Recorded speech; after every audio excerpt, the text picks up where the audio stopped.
Muchas gracias, Dr. Armando Tome. Can you all hear me well? Sí. Okay. Thank you so much. And my apologies for speaking in English and making you hopefully make good use of the interpretation services. Dr. Armando Tome, distinguished speakers and ladies and gentlemen, thank you so much. It's really an honor for me to join you. Even though it's virtual, I'm really honored to join this distinguished panel. And I really want to thank the Universidad Nacional Autónoma de México for this invitation to join you at this colloquium. It's really a privilege to participate today along other such distinguished guests, and very encouraging to see through the screen, which I actually can see you all from behind, but it's great to see a full room of energized participants in the audience. So let me just perhaps start with the timing. I think the timing of this conversation is really critical. We need universities, we need young minds, we need more research to reflect on this challenge, including on the dilemmas that Professor Norris just outlined. I think all of these are never that straightforward, and really important to look into from fresh perspectives as well. We need those young minds to help decision makers find the solutions, make the right decisions, and chart the path forward in this very dynamic space. Putting integrity at the heart of good governance, and really simply at the heart of good economics, which, as you know, the OECD is an organization around economic development, and we've put integrity and good governance at the heart of that for a good reason. It's not just about democratic values, which is, of course, fundamental, but it's also about good economic outcomes. It may sound like stating the obvious. It really is not. As we know, unfortunately, there are strong headwinds at the current structure.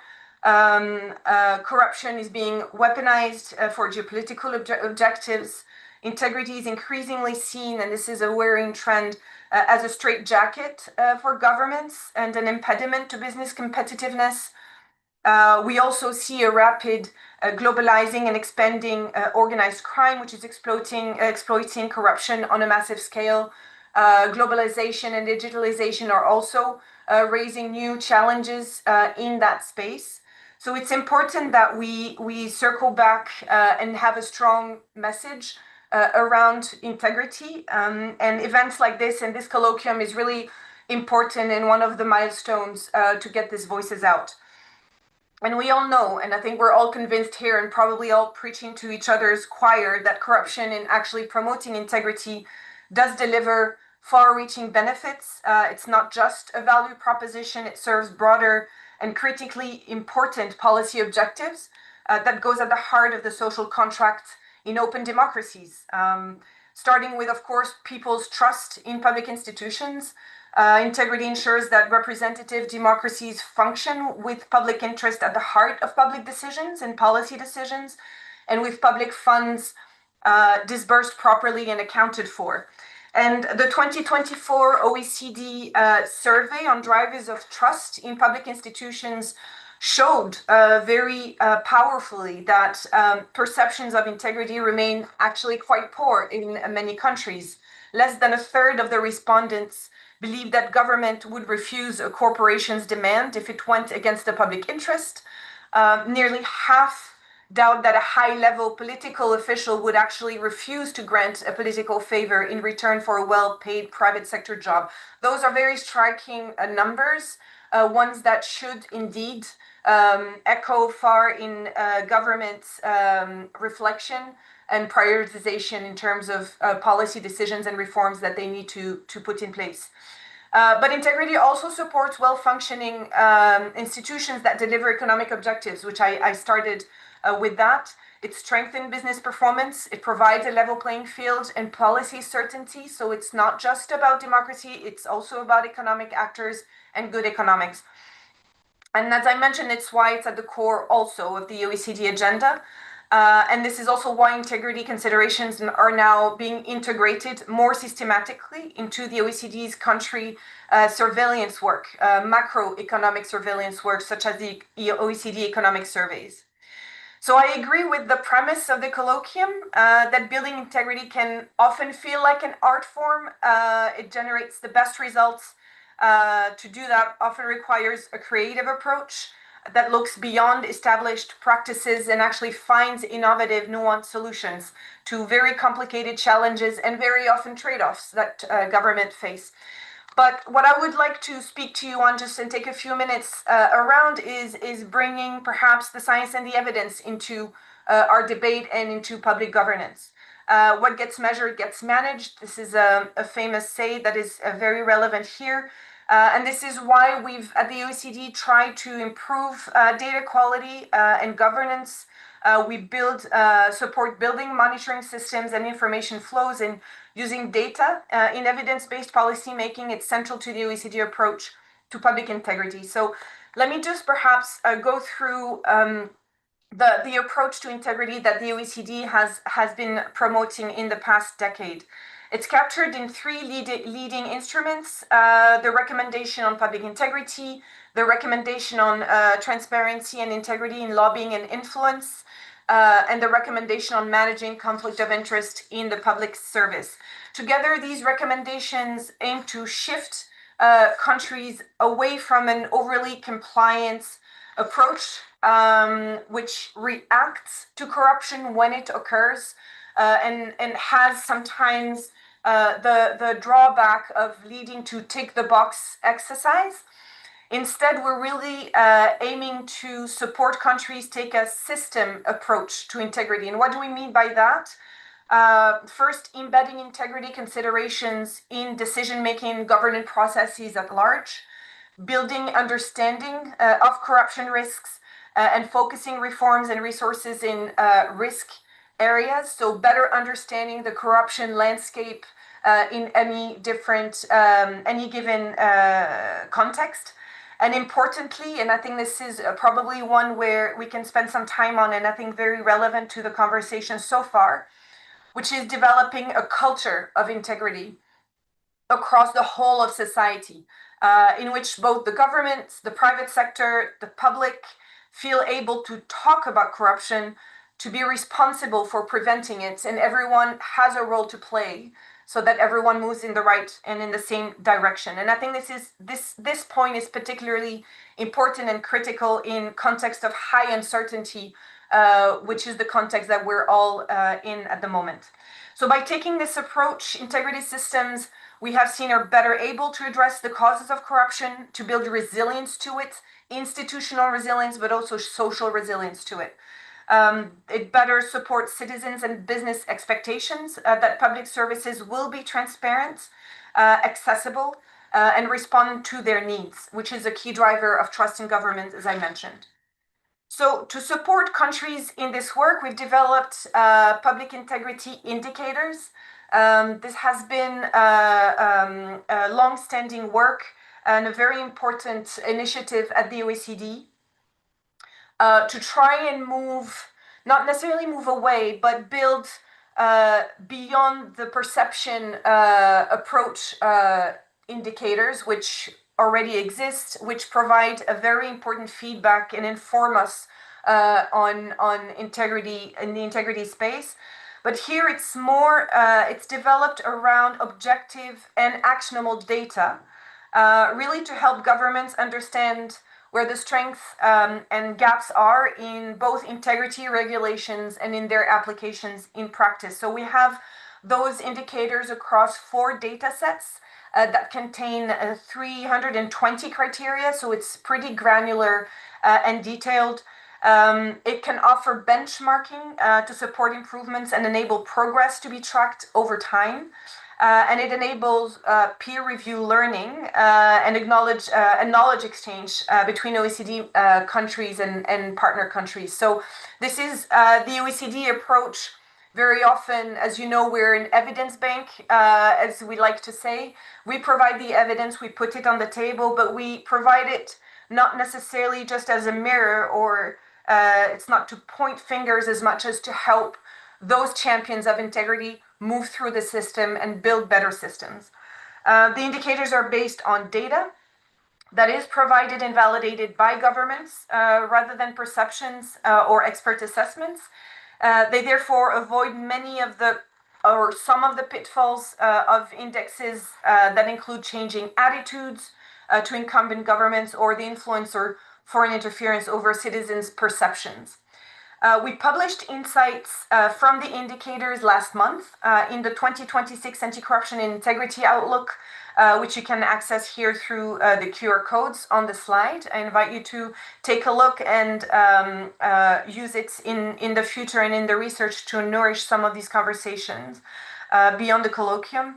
And you will see that the Outlook contains data for 37 OECD member countries and 25 partner countries, and 12 other countries in the LAC region in particular.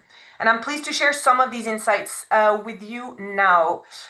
First, our data shows that countries are making good progress in strengthening their integrity systems.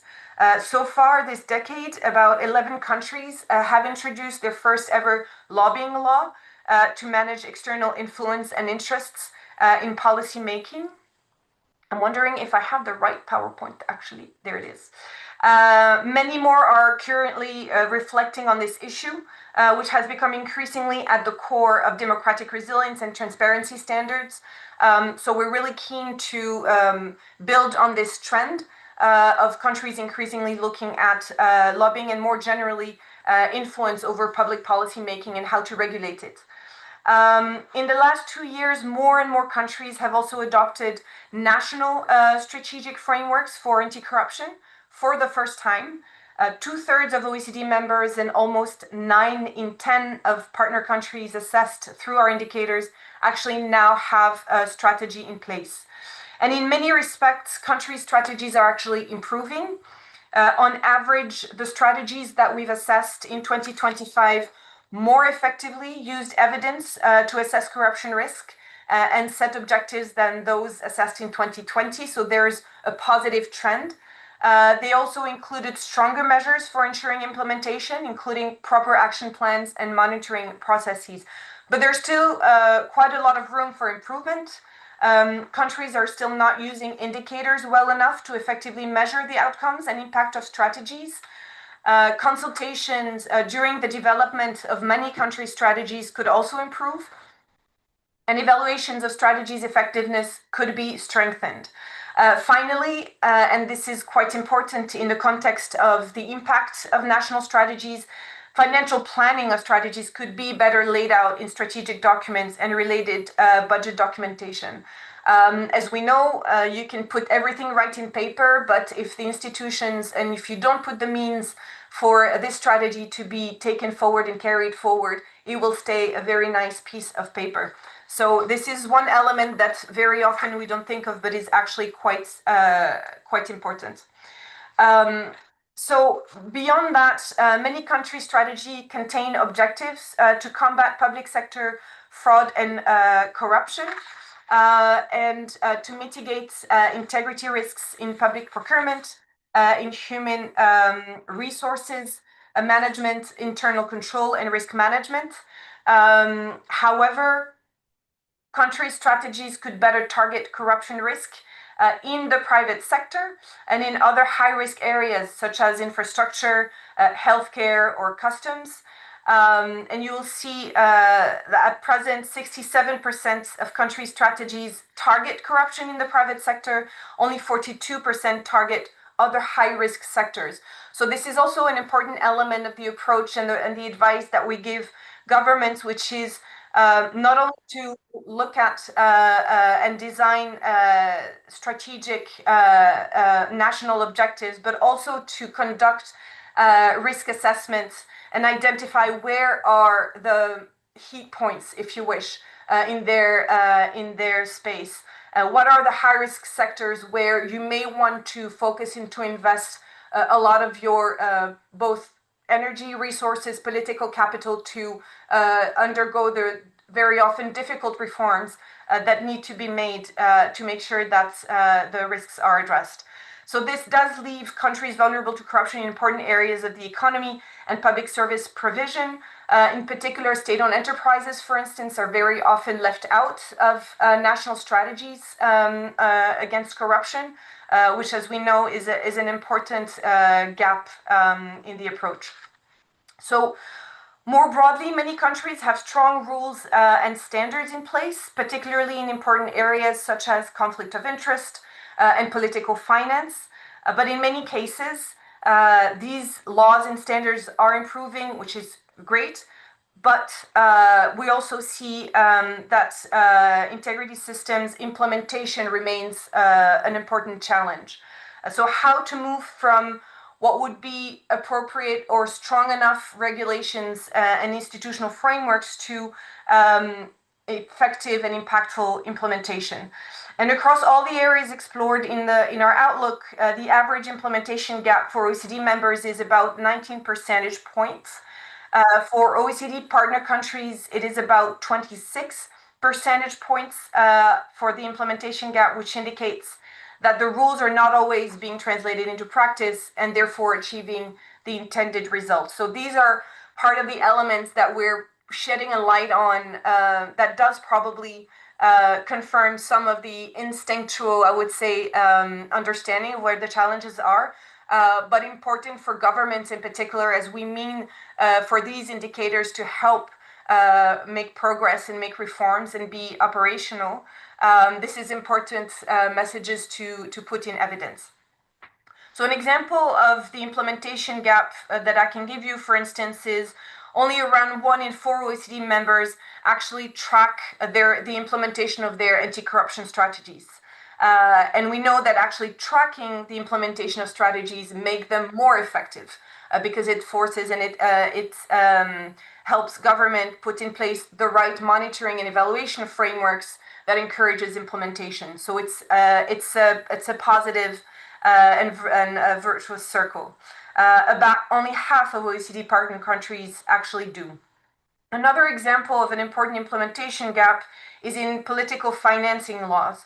And as you can see, most countries' laws require political parties and candidates to actually report their finances during electoral campaigns, but they very often do not do this in practice. Either not enough of them or don't do it at all.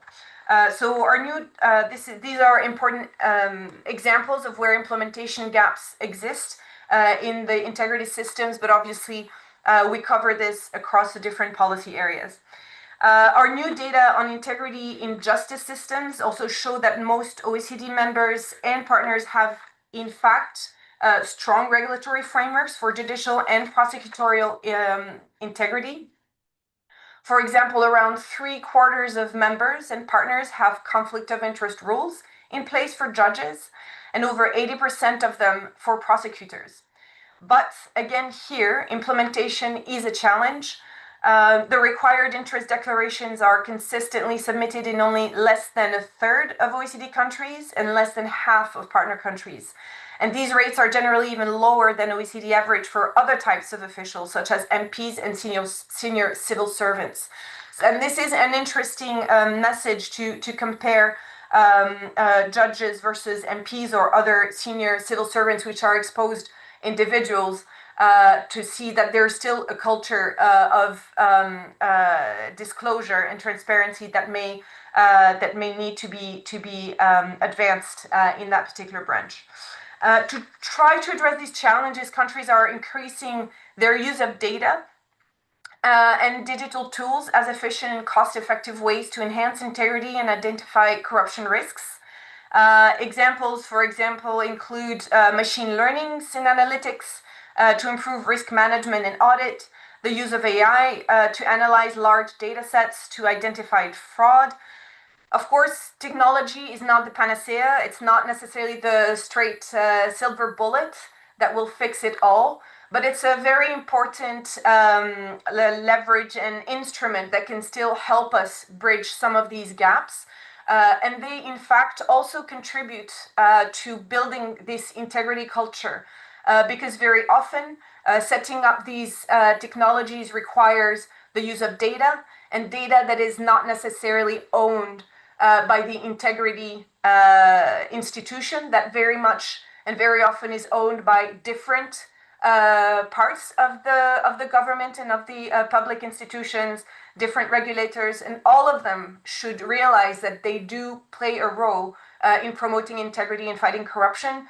These kind of digital systems actually also, through their practical implementation, require a whole of government approach very often. So these practices are very much applied across a few areas, but currently less than half of OECD members and around 2/3 of partner countries actually use digital systems for submission and verification of interest and asset declarations. These are kind of the areas where most often you would see technology and digital solutions being put in place, and there's still a fairly low uptake of these solutions by public institutions. So these levels of performance are important in the face of evolving corruption risks, especially related to fraud, public procurement, and organized crime. And these are 3 chapters in the outlook that we've looked into this year a bit more in depth. Fraud has become the fastest growing of all crime types in several countries, governments, and this is a volume crime. This is not about a one-off individual that is bypassing a particular scheme. These are very often now organized campaigns to defraud public institutions or to defraud individuals. Governments are stepping efforts to counter the increasing complexity, scale, and very often transnational character of fraud schemes. This includes improving methods to measure fraud losses, return on investment for fraud prevention and activities, and very often enabled by big data. Procurement, of course, continues to pose particular challenges. It's very often one of the public services that is referred to as the most vulnerable or the most exposed. The complexity of processes, transactions, the sums involved, of course, the close interactions with private sector, but also the fragmented global nature of procurement supply chains is making those risks particularly complex and increasingly so in countries that have to deal with them. And many of these problems, both fraud, procurement, and others, are of course underpinned and exacerbated by the evolving threat of organized crime, the financial and societal costs of which are growing. We're looking increasingly so at the linkages between organized crime and corruption, and how corruption is a facilitator, of course, of organized crime, but other how to address organized crime upstream, so increasingly looking at the resilience of institutions. And perhaps before I finish, I would just make that point around resilience of democratic institutions. I think this is the running thread both of our conversation today and increasingly of the work that we do here at the OECD. This is about corruption and integrity. This is also more broadly looking at other types of influence. This is looking at open government and the engagement in the civic space and with citizens. All of this to protect and to promote the resilience of our democratic institutions to a variety of threats. So in the face of these challenges, what can government do to improve? Let me just share very quickly 4 broad recommendations that we've made based on the evidence that I've outlined to you, and that of course there's a lot more details in the analysis and the report that we've just launched. First, approaches to anti-corruption based on enforcement of strict compliance have more limited effectiveness, I think, at this current juncture. Countries can develop a more risk-based, results-oriented approach to anti-corruption that focuses its efforts on the highest corruption risks and vulnerabilities, that uses data and resources more effectively and improves implementation. Second is building resilience in high corruption risk areas. Countries could build on commitments to target corruption risk in the private sector and set strategic objectives for state-owned enterprises, public-private partnership, other risk areas in specific sectors, healthcare, defense. Those are sectors that are increasingly exposed. But also emerging corruption challenges should be identified. So increasingly, countries, I would name Sweden off the top of my head, but many others are redesigning their anti-corruption strategies to also make sure that they evolve and adapt to the new challenges and to emerging threats that they may face. Organized crime is one, foreign interference is another. This is important to stay up to speed and to continue evolving in these very quickly changing times. Third, improving data flows and building digital tools. I just presented that. I think this is particularly important, and they're really low-hanging fruit and opportunities to improve these systems in conflict of interest management, audit, risk management, and fraud prevention.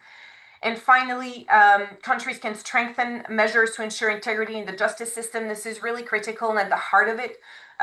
Measures including supporting judges and prosecutors to submit interest declarations, to strengthen merits and objective selection and promotion of procedures for judges and prosecutors, supporting implementation of standards of conduct, and strengthening whistleblower protection and whistleblowing mechanisms are some of the elements that are quite important. So, just to close here, we're all very clear. There are no quick fixes in improving integrity systems. I, too, am an optimist, as Professor Morris mentioned before me. We do see some progress that can be made. We need to speak about it as well. We need to show where good progress can be made. We need to show good examples to also give momentum and a positive momentum to these efforts. But their results are very much often an outcomes of a long-term strategic planning, hard-fought systemic change, which is very hard to capture from one day to the other. So the quick wins are also very hard to find, which makes it very difficult in the political environment that we're in. So this is what the OECD helps to do, is putting this in the broader government context and look at a 10-year perspective to help government take a strategic direction to build strong integrity systems and really help move forward, move the needle, I would say. So let me stop here. Thank you very much. Let me just flag one point. The interpretation isn't working for me, and very unfortunately, my Spanish isn't up to the task. So I'm very happy to stay with you and to try and listen to most of the panelists, but I may be a bit less reactive in the Q&A because of that. But thank you so much for inviting me. It's really a pleasure to be part of this conversation. Thank you.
anywhere, a country which does not have corruption.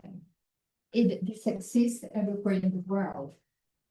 Two different ways, administrative corruption and political corruption. And I would like to speak now about political corruption. And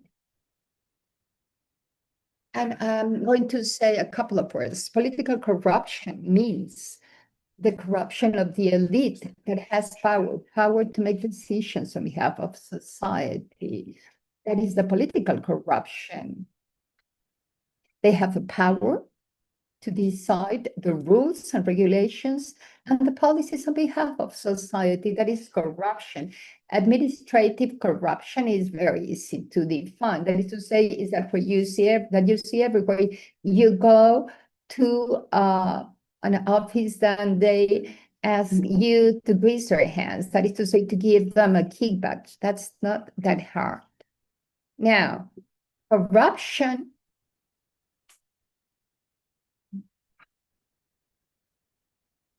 okay. Corruption is not bringing any advantage to for society. We have to understand that there is an argument that says that greasing the wheels of commerce, that's one of the advantages of corruption. That's not true. This is valid only in the partial equilibrium analysis. That is to say, we just see this part of the economy, they do have an advantage. But if we see the economy as a whole, it is not an advantage, and only when we ignore the long-term consequences. And it is accepted that corruption may have negative consequences for society. There is no doubt on that conclusion.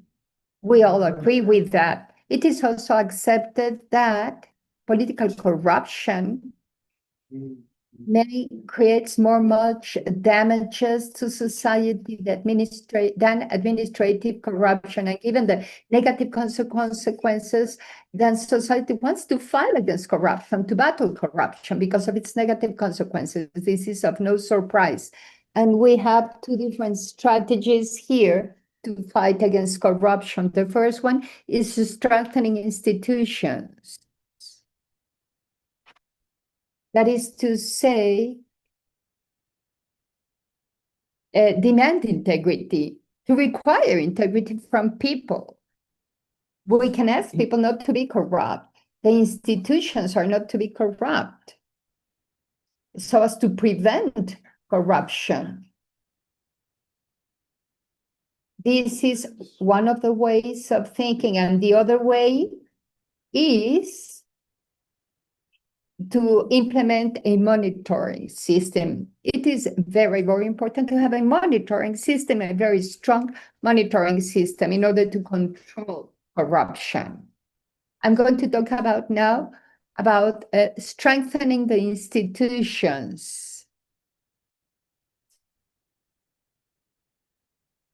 If we strengthen institutions, there are less opportunities for corruption. What do I mean by strengthening? Well, to have transparency in public activities. Institutions should not accept any corrupt actions from public servants. And we need to have anti-corruption companies or virtuous cycles for anti-corruption.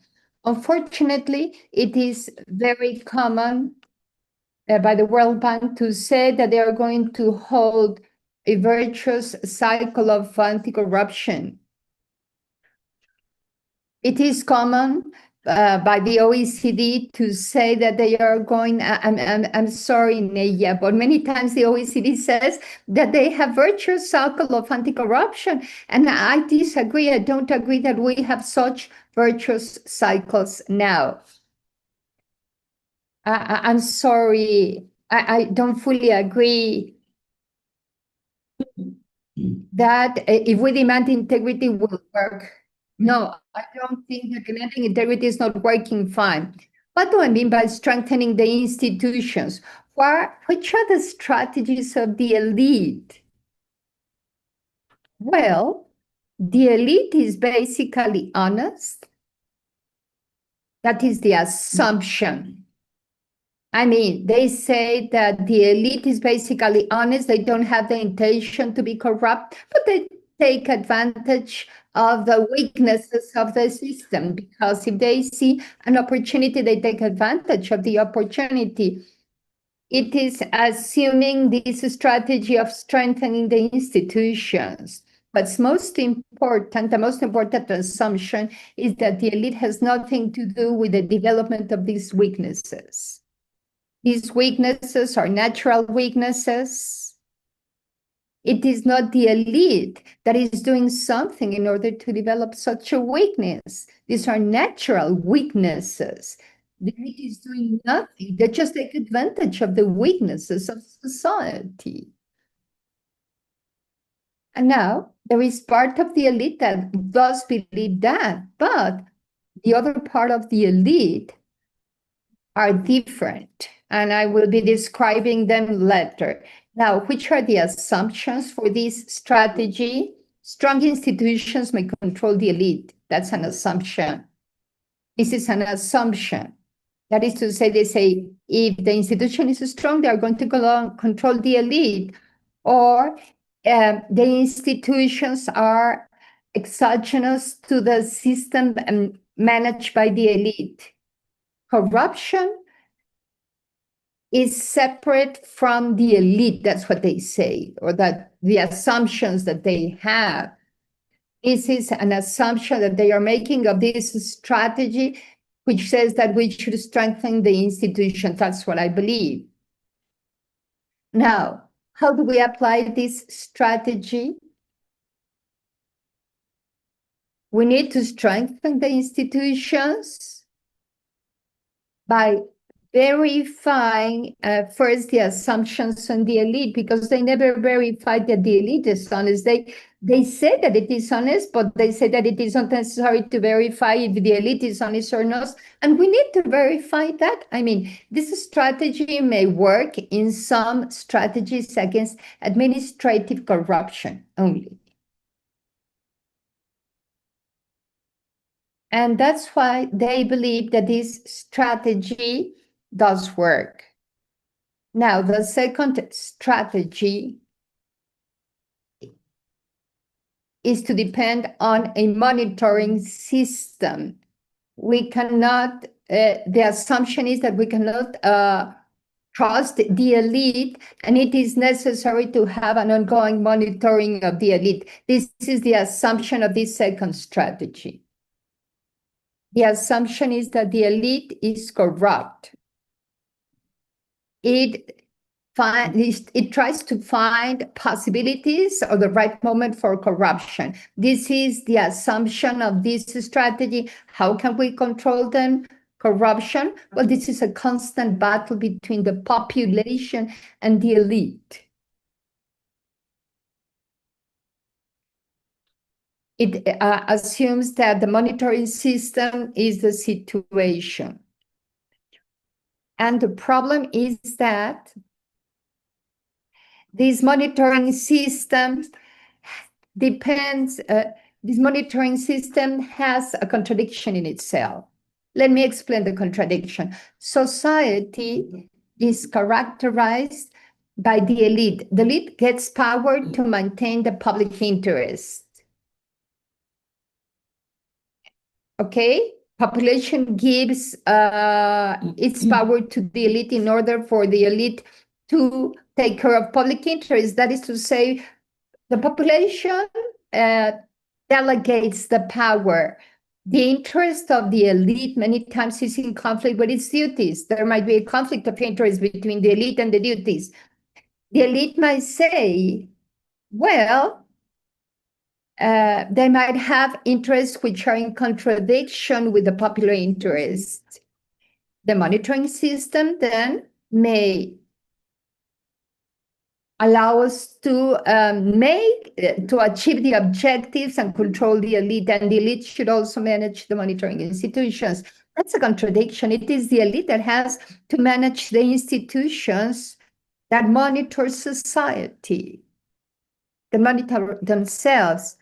And it is with this power that the elite may undermine the monitoring system. The elite in itself can undermine the monitoring system. That is to say, the elite can use power to impact the system. And if the elite is successful, then political corruption continues. So the assumption the monitoring system is controlled by the elite itself that has control on all the different resources of society. And this, we ask the monitoring system we're asking the monitoring system to criticize the people who are controlling their lives. And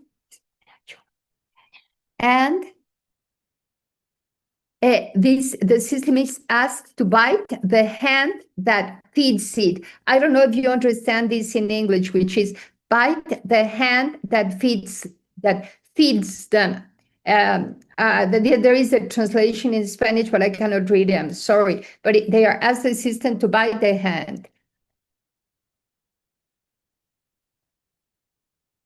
Now, which are the problems of these strategies? The first strategy takes the weakness of the system as an exogenous weakness. That is to say, and obviously there are weaknesses, but actually they didn't have anything to do with the elite. Supposedly, the elite does not have anything to do with the development of these weaknesses. The elite only wants to take advantage of these situations, and this is the suppositions.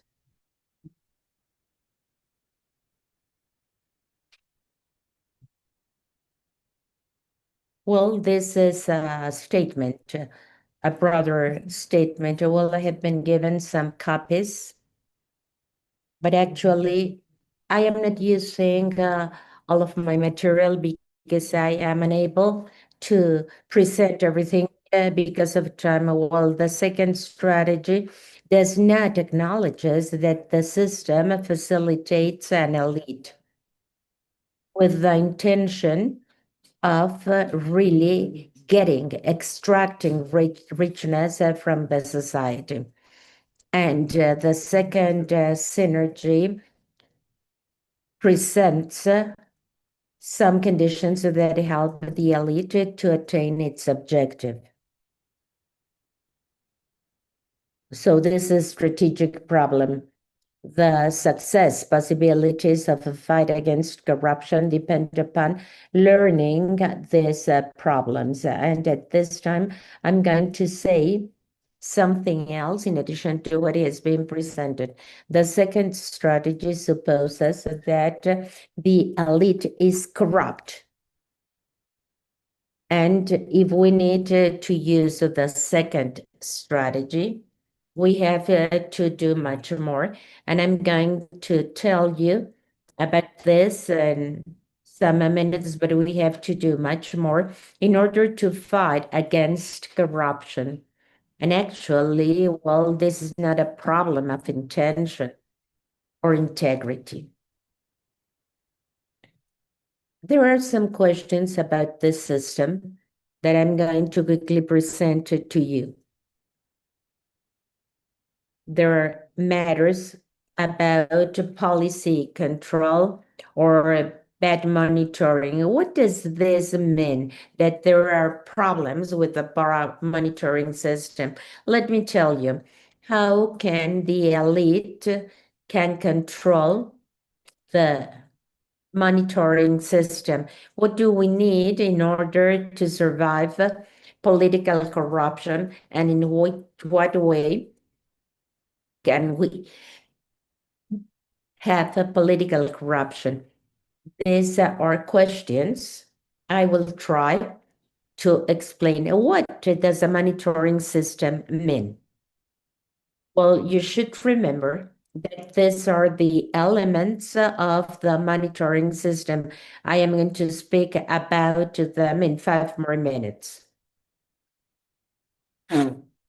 It starts with the Constitution because it really rules what must be done from a governmental standpoint. We have the electoral system, and it's very important for society to monitor the legal and judicial systems, they implement the monitoring system and the national security system. It can be used to help the monitoring system. In addition, there is the media. They are very important in each society. The political parties are also very important in this monitoring system. We have syndicates and social and political entities we have in our society. And what else? The doctor asks. The ability the population has to protest against the elite. This also forms part of the monitoring system. How can the elite undermine these institutions? I'm going to quickly do this.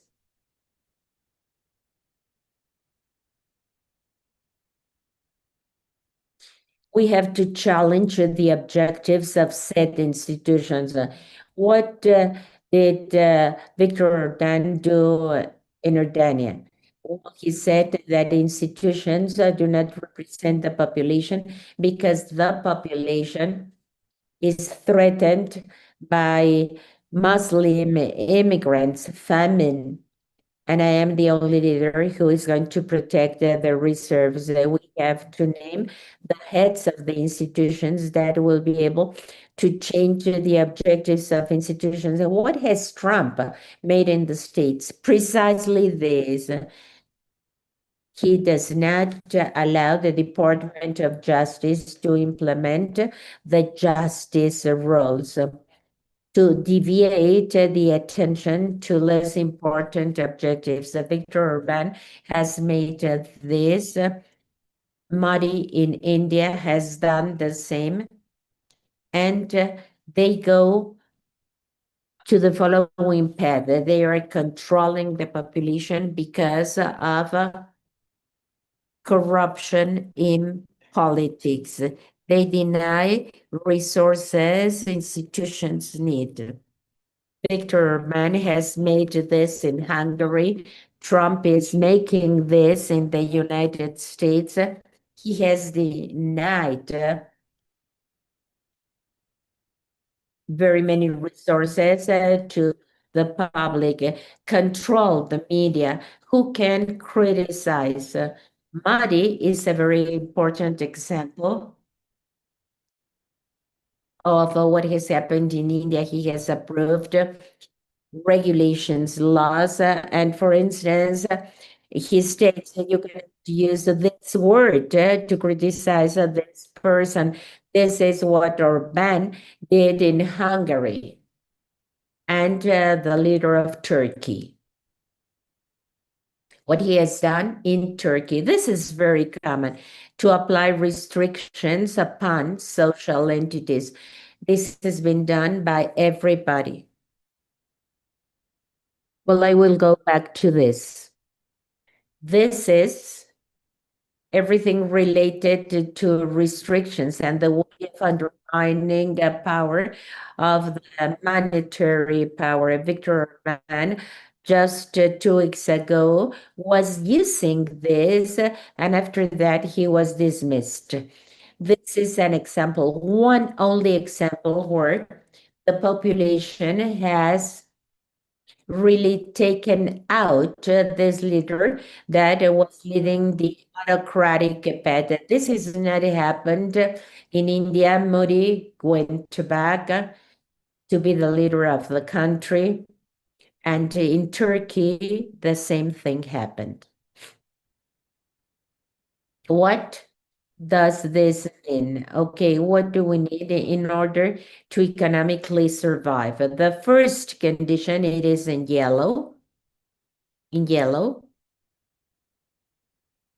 it is necessary that the elite can undermine the monitoring system. This is really necessary to have political evolution. The other two, the elite and its collaborators can expropriate rich nets and the value of illegal money obtained can be preserved, but they are not. These two conditions, these two last conditions are not necessary. The first one, which is essential, is in order to have political corruption. These two last conditions improve the corruption process. How do they get richness? Well, a lot has been said about this. There are people who have written books about this. How do they get money from the elite? How do they preserve value? The value of illegal richness. And they are helped by international markets in rich countries. So this is very important. This is the way they act, which are the ways of or the means of political corruption. It is a continuous fight between the population and the elite, and this is represented by this corridor, as you can see on the slide. We can have individual corruption, one single politician, not the system. And when the monitoring abilities are really strong, we only have individual corruption. But we have the following: when it is sufficient, but it's not very strong, we have chronic capitalism. And chronic capitalism means my friends can have money, but not the others, okay? They are my cronies. Ludus means thieves. And there are very many countries that have as the elite collaborators, people who remove, who steal the money of the others. Then we have oligarchs. We have this in Russia. They are very powerful people. They have meetings such as an alliance with political leaders, and they get their money. And well, we have oligarchs or political leaders can be one of them, but everything depends. Russia is a political leader, which is not an oligarch, but works with oligarchs. And well, we have Putin. And we also have dictators. And the most important thing is Lukashenko in Belarus. Is kind of a dictator. In North Korea, there is a dictatorship. Actually, this is a dictatorship, but Lukashenko never says he's a dictator. How can we fight against political corruption? These are ideas. We do not have any resolution made. These are just my ideas. We have to say that political corruption depends upon a committed monitoring system. And the second thing is the preservation of the value of richness that has been obtained through corruption. These are two very important factors for policy. So in order to fight against political corruption, we have to fight against this. We have to preserve the integrity of our system. We have to fight against manipulation. The institution cannot be manipulated, nor of the system. And I am speaking here about the monetary system that should not be manipulated, nor any other system. We have to set limits of an element in manipulation? Well, of course, there has to be a limitation. If you act upon this, we will not accept it, and this will be a very low limit against manipulation. Each one of the elements can be manipulated, but not an aggregation of several elements that will manipulate the system eventually. We have two limits, which is the limit of an element of manipulation, and what is the limit of the full system? Well, the system cannot be manipulated over some percent, and no element is really fought against more than 100%. We need to decide and develop which are the elements of the systems. And these limits, these limitations which have a Z value, which are the techniques to manipulate each element. We as researchers, our main commitment is really what has to be done in order to quantify these manipulation techniques. We have to develop all this. We do not have them right now. We propose to measure the integrity of the system in 50 different ways. Well, let me tell you that this is not possible. What is the measurement we can give to one of the elements? I will give you an example of Trump. Trump has manipulated many elements of the system, the judicial system, the media, social entities. He manipulates everything.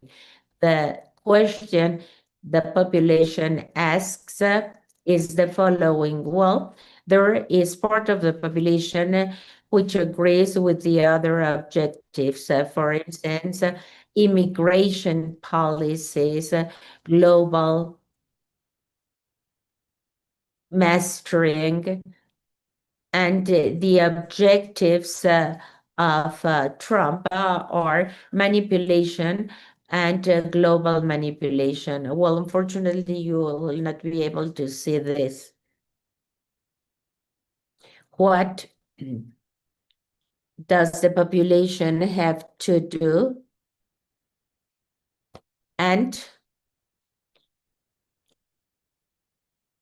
this is a very serious populational problem. So you are following the same direction, but also the monitoring system. Are you going to accept this or not? This is a very difficult question to answer. The second solution is that we have to educate the population. What does democracy mean? And I'm going to tell you that democracy is not the objective by itself of any society. This has to do with human rights.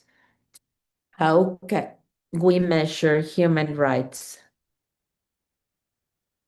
Democracy does not mean to vote, to cast a vote every some years. One things related to democracy is to vote, but also to observe, analyze the activities of the elite continuously. It is very important. I think that this is the meaning, the sense democracy has. And the elite says this. It is observed by the elite. Well, two tasks of the elite as an executive, well, there is a fundamental conflict. Authorities, executive authorities have the power to undermine the monitoring system. At this time, we have a system which is the following. The elite wants to manage society and the monitoring system. We have to separate the two of them. I'm going to give you an example. It is likely to do so. However, it's very difficult. For instance, the head of the Federal Reserve in the United States has the ability of creating a monetary policy. And actually, irregardless of the desires of the president, we have had a very serious conflict between Trump and Ferguson.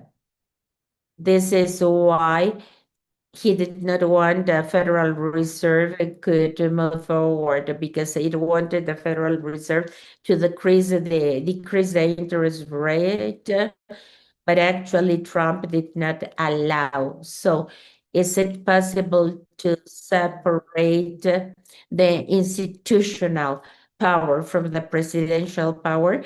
Well, it's very difficult. However, we have to do so. There are,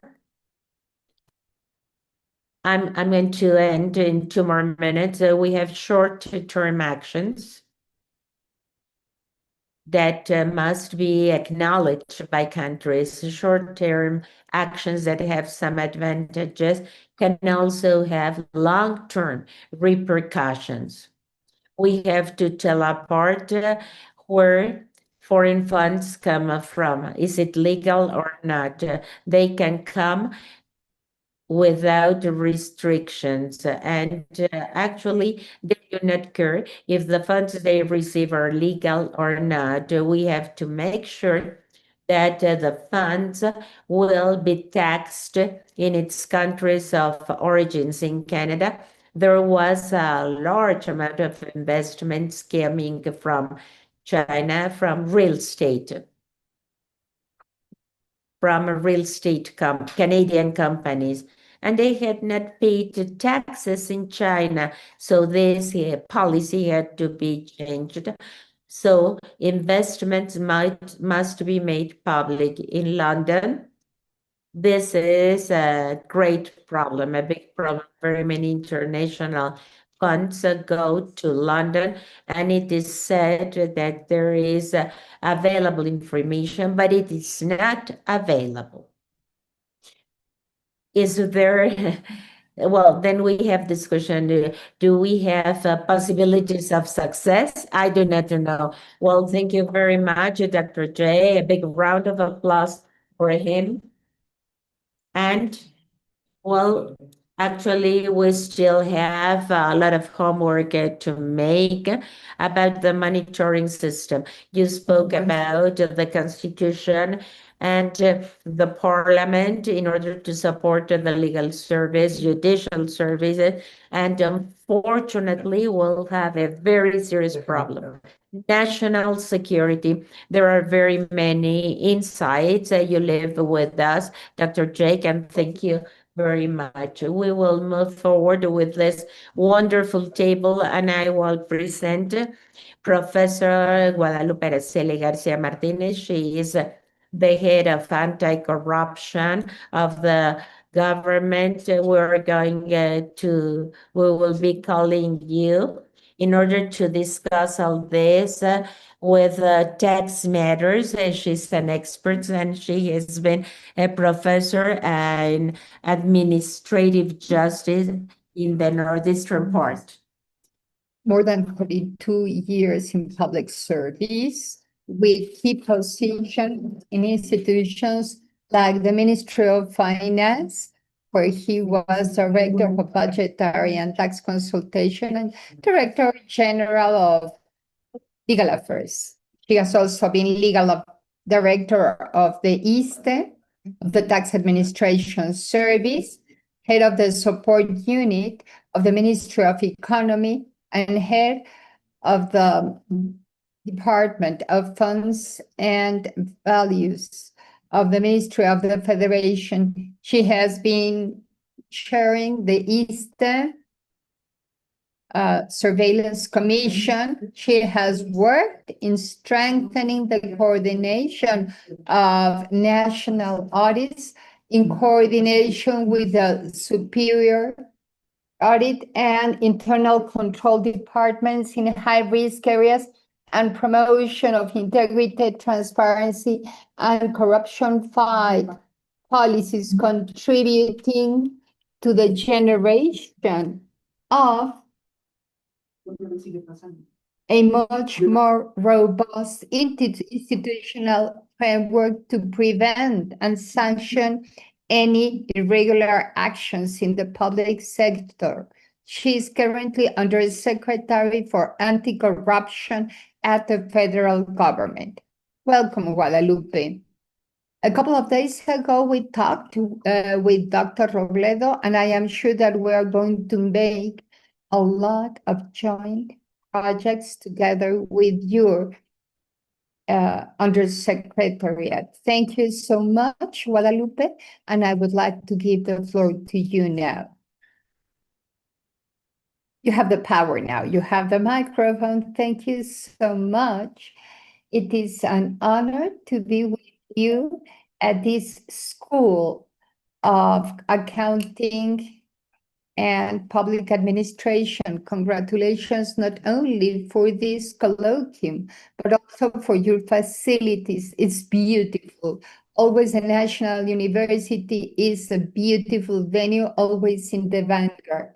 Congratulations. And of course, we will work together in many topics because we coincide in many approaches. Since Dr. Robledo and the director visited me, I like the topic of the colloquium because it matches the new paradigm of the Good Governance and Anti-Corruption Secretariat. That is to say, statesmanship from integrity and good governance. If you recall, the Ministry or the Secretariat has been evolving. Let me go back in time since Miguel de la Madrid.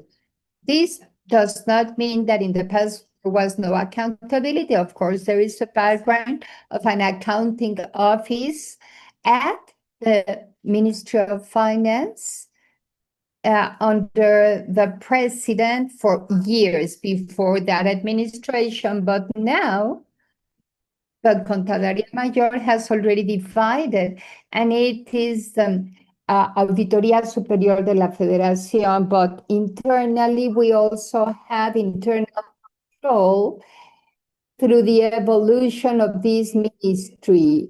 With Miguel de la Madrid, those of you who are my age or older, you will remember the moral renewal plan that was implemented in the past. Based on this plan, this resulted at the General Controller's Office. Then the General Controller's Office became the Administrative Development and Controller's Office Ministry, then the Public Administration Ministry. This is the name, and right now, this changed in name, and now we're having a new paradigm, a new vision. We transformed the Public Administration Ministry so as not to concentrate only on the public administration and like with a punitive action, but rather we change. And now we have a comprehensive approach, and we work not only in punitive actions, but also in good governance. Of course, considering corruption, but we also acknowledge that if we are in a position to improve our government, this will also be a way to battle corruption. Since November the 28th, 2024, with a change in the organic law of the Public Federal Administration, we created the Anti-Corruption and New Governance Ministry under the leadership of Raquel Buenrostro Sanchez. It has been 6 administrations and 6 different parties, the left and the right, have been in the government since then. Now, what is the meaning for us of new of good governance? Well, good governance promotes general interest, fights against poverty, allows for citizen participation, wants social equity and inclusion, and we respect human rights, and we also respect the rule of law. And the fundamental principles for us of good governance are efficacy, legality, participation, responsibility, transparency, honesty, and all the principles that are part of our constitutions that we as public servants have to take care of. Another very important point that we have discussed is proactive transparency, open government, open data. In the past, the Transparency Institute existed. Now it is another entity which is part of this ministry, my ministry, and that's why we in the ministry are promoting transparency not only to fulfill obligations, but one step beyond. If citizens demand us for information, we provide them with the information. With this new corruption combating and prevention model, we're concentrating not only, as I said before, in the sanctioning or correction actions. For those of you who have been public servants may recall that each time that the Inspector General arrives, everybody says, oh, more work to do. They are trying to sanction somebody. This is a sanctioning action. They make observations so that their audit might result in something. This approach is totally being changed.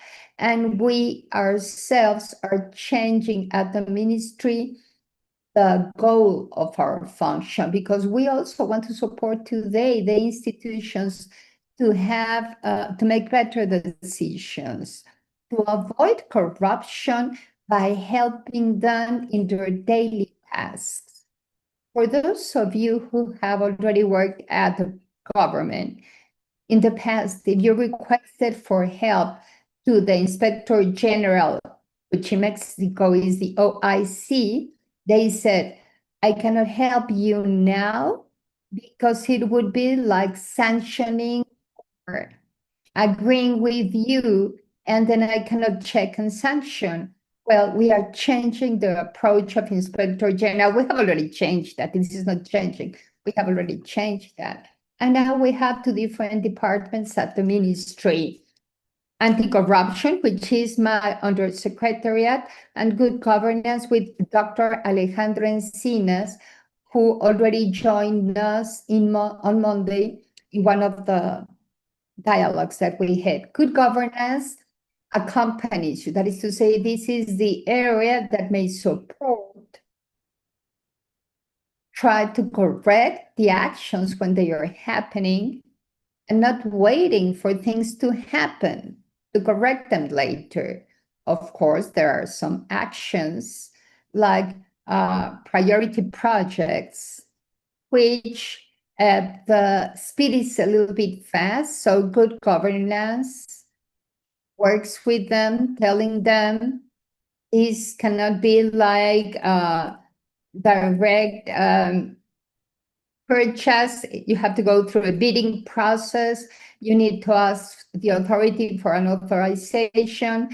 We have to check first with the municipality, and they go first, and then it's us, anti-corruption, checking that they did comply. This does not mean that the governance support implies that if they did something wrong in the integration of the documents, if they didn't complied with all the recommendations made by good governance, it does not mean that anti-corruption cannot act. But good governance has provided many people, many public servants, the peace of mind that they can support them so that they can do a better job. That's why, as the Minister has stated, we anticipate the risks. Now, this new paradigm is based on 10 pillars to fight corruption and prevent corruption. And we are applying these 10 pillars in the current administration. First, to dignify the public service career. I believe that we all have had a bad experience with public servants. If we go to make any procedure or process, most of our processes are local processes. But I believe that we have been working hard for some time now in changing things. I was reading in my resume, I have been at the public service for more than 30 years, and let me tell you that I know a lot of people who have given their lives for public service. There are many, many colleagues, one of them a good friend of mine who died not long ago. He was a colleague at the ministry, worked with me. He went to work. He got sick and then died, not at work, but I mean, he went back home because he was not feeling okay, and then he died. So there are many, many public servants who give their lives, their full lives for the public service. And they feel really satisfied to see our children. The children are the decree or the bills or the programs. They are so happy to see our children being fulfilled. Just as the director, you feel so happy, for example, for this school to organize a colloquium. We want to have dignity in the public servant career. The first one is professionalization. By professionalization, we do not only mean technical one, but also ethical and integrity. I mean, we want to educate them in values, that they may have all the necessary tools to perform their work, and also they may have an adequate chair to sit down. I mean, that is dignifying their work. We don't see that you can have a clean restroom, a good chair to work, all the necessary working elements. This is dignifying the public servant career, also to acknowledge their work. A lot of people work late hours. They are not paid overtime, by the way. And they work during the weekends. And sometimes their work didn't used to be acknowledged. Now we are working hard to acknowledge their extra efforts, to acknowledge their job. We have to do both. Sanction those who are not acting correctly, but we have to praise those who are doing their jobs correctly. We have also reinforced the statement of the conflict of interest. If you have a specific interest in any of the matters that you are dealing with, well, you have to express that you have a conflict of interest so that you are more supervised or another person may take the job that you're doing. We have also seen some reinforcement in personal asset declarations, or the way in which we check the assets of public servants, and we are in the process of implementing now the trust assessment. In some institutions, we do a trust assessment, mainly in those institutions that have to do with security. If they want to be part of the security team, this is something new as part of a public service career, and this will be for the most critical positions. Now, the second pillar is prevention, as I was telling you. for the Good Governance Department or Undersecretariat goes with the institutions, giving them orientation, support, guidance, so that they can implement their actions as good as possible. That is to say, we're like auditing them online at the same time. So this has resulted in very good for some projects. Second, the third one is modernizing federal public administration. This also inhibits corruption. We talk about modernization. We believe that we should digitalize the procedures. You can clearly see the intention of the federal government by establishing the Digital Transformation and Telecommunications Agency, which main goal is this.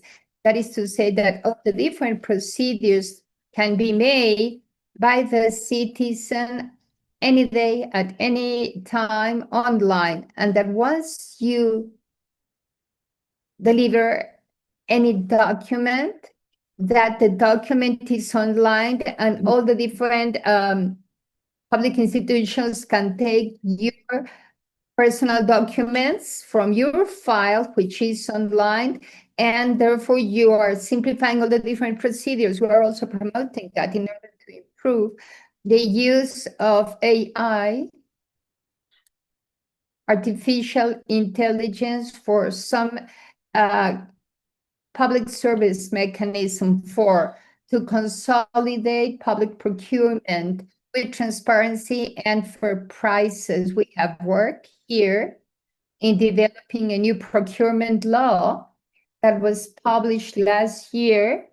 This is a reform to the public works law, where there are new elements to make much more transparent all the procurement actions with a better regulated market, or with better regulated market standards. And we are also trying for the government, which is the largest buyer in Mexico, they promote as well SMEs as procurement institutions for the government. And the fifth pillar, which is proactive transparency. Before the citizen requesting the information, it is the institutions themselves that have the information at hand. That is to say, we need to be more transparent, not because we have to abide by the law or because this is one of the mandatory actions by law, but rather I think that we should make the public available all our documents so as to be better and more transparent, and therefore citizens will follow up our actions and give us a very important feedback to improve. OECD doctor was saying, if you cannot measure things, you cannot assess them. I agree with her. And if you cannot assess them, you cannot change them and improve. So I agree with her. This has helped us a lot. And pillar number 6, society and the private sector should help us fight corruption as well. Corruption has two sides. On the one hand, the one that bribes, and on the other hand, the person that is bribed. So we want to work with society. We have to fight things together with society. What it is that we are doing now regarding working with society? We have a wonderful program with children at kindergarten with children. It is called Honesty Seeds. And we just convey the values to young children. at a very young age, at kindergarten, all the way through high school. In kindergarten and elementary school, it is called honesty seats.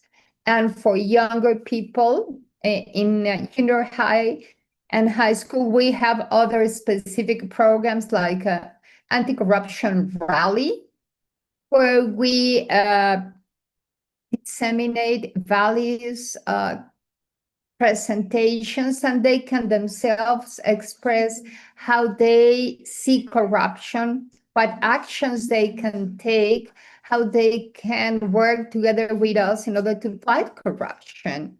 I believe that education, all the way from an early age in our lives, can educate better citizens. Therefore, I believe that working together with society from a very early age can be fruitful, I guess.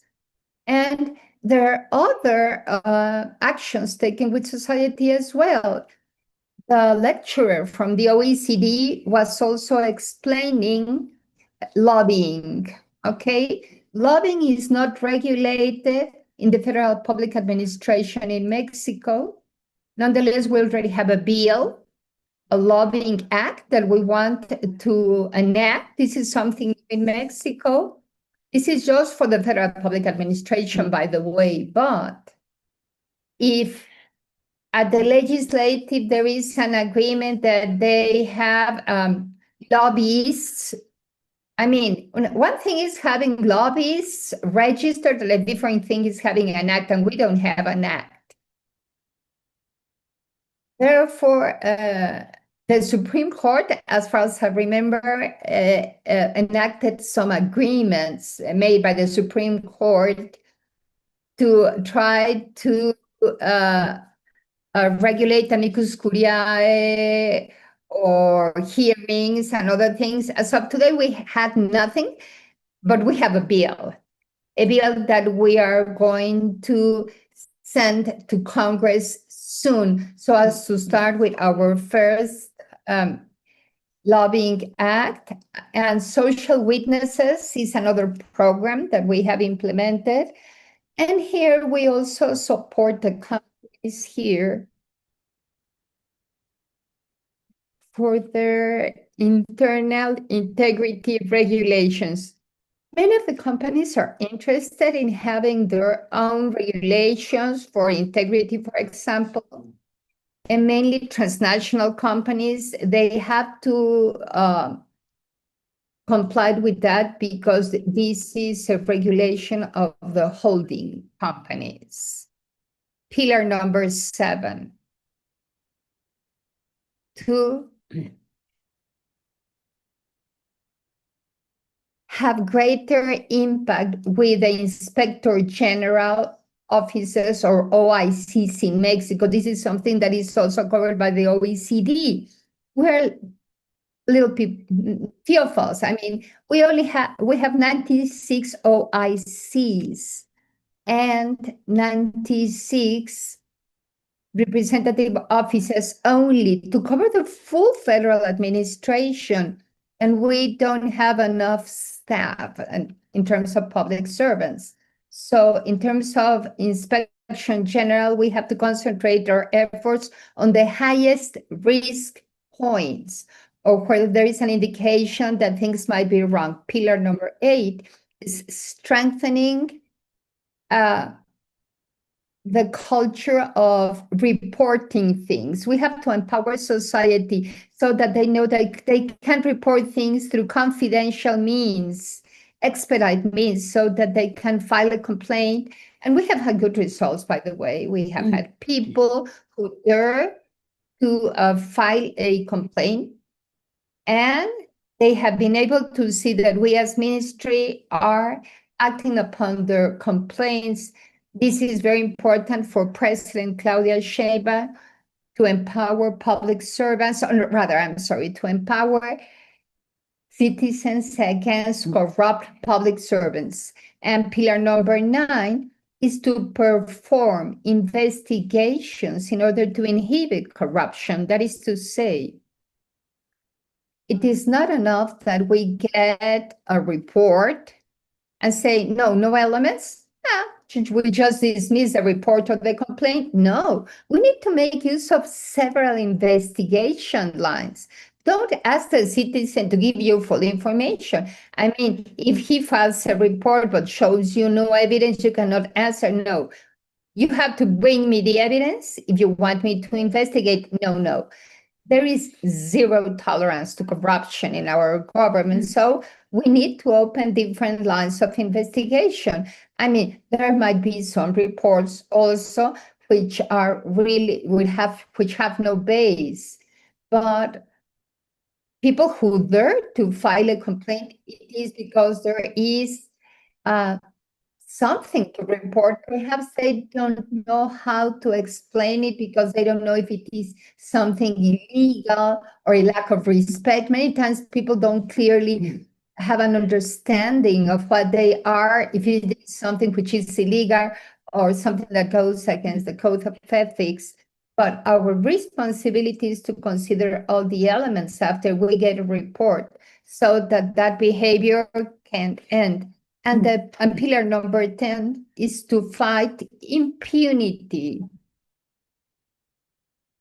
I mean, if you break the law, it has to be worse than if you comply with it. Let me try to explain this. Sometimes you feel that bad guys are still acting as bad guys simply because they say, if I do 10 wrong actions and they just only catch me in one, I will continue doing that because there is impunity here. No. Everybody has to know that you should not do wrong things, not even once, because there is no impunity. You will get a punitive action if you do something bad. That's the main strategy. This has to be clear, both for society in the sense that if there is any irregularity, it will have to be sanctioned, and the public servants have to understand that you don't have to run the risk. Here we are in our public service career, not to serve ourselves, but to serve the people, the Mexican population. So these are the most relevant points that we are covering with this new vision to fight against corruption. And I hope that the citizens that are listening to us may change their perception. Please change your perception of us, the public servants, because even if I know that there are some public servants that misbehave, there are many public servants that really work hard to serve you. Thank you so much.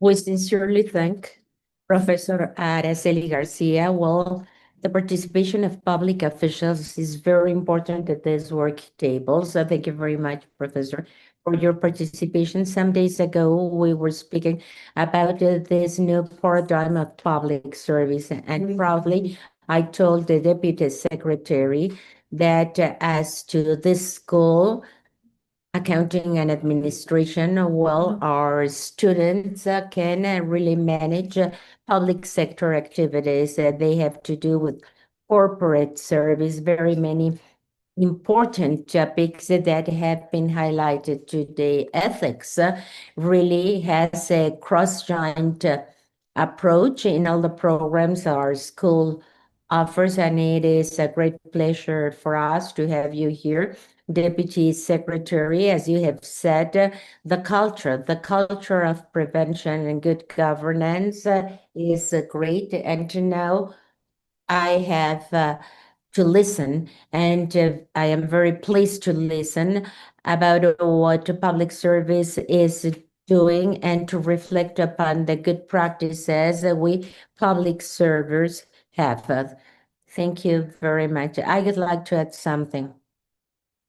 Well, going back to what you have just said and having this forum of so very many students, I really would like to invite you to become public servers. I also give a big round of applause to the university because now it has this governmental audit surveys. We have beautiful programs. We're going to work with the university for young auditors. And not only accountants, we also have auditors, engineers, because now in public services, we need them. And the 6 branches you have in your government department, economy, law, administration, you are all invited to become public servers. It's beautiful to work for our country. A big round of applause. Now we're going to work, Deputy Secretary. As I've said, we will have the inauguration of the center, and we will say and we will tell you about who will be the ruler, the vice chancellor, and this is related to our school in terms of governmental matters. Well, a little bit later, we will make this comment. So, well, to wrap up with the golden bridge, we have Dr. Nadima Simon Dominguez. Well, as it said in football terms, she's local here, but it's a great pleasure for us to have Dr. Nadima Simon, and I will read a quick biography. We here at the school know her. She's an emeritus professor of the UNAM. She is one of our emeritus professors, the only woman we have. She has a very sound track in the administrative and accounting field. She has been working at this university and she has been a professor for the last 50 years. She's a member of research in our school. She's a tutor of administration sciences. She belongs to the pool of researchers. She presided this council in 2016-2017. And she has been very important as to teaching, accounting, governance, accountability, and transparency.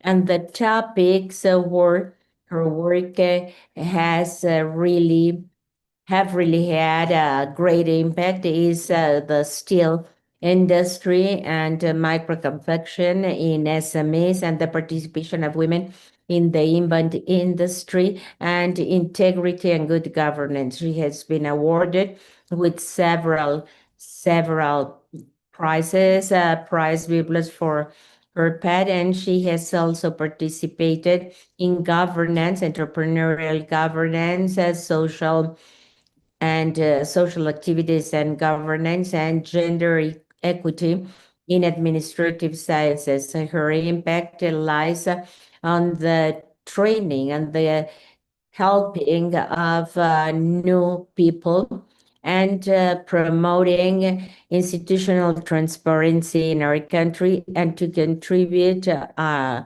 contribution she has made on ethics against corruption, consolidating herself as a great referral in our field. She has well collaborated in several books, Globalization and Competitiveness, Steel Industry in Mexico Towards Sustainable Administration, and the impact of the pandemic in the life of women.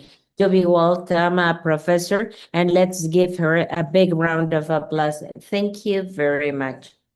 Thank you very much, Dr. Tame. Thank you very much for the presentation you have made about me. And thank you, Dr. Robledo. I congratulate you because of the organization of this colloquium.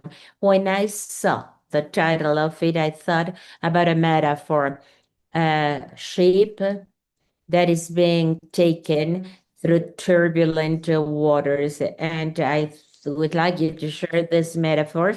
I thought how it would be to really control this ship in calm waters, and how or what would it be to really navigate this ship in very turbulent waters? Well, this is the reflection I made in order to really start with my presentation. And my intent is to analyze the implication of the World Economic Forum 2026 for the integrity and good governance of Mexico based upon the conclusions of said forum, and to really point at priority actions for the integrity and good governance of Mexico to face the global challenges we are about to face. And this is also in connection with the WEF 2026.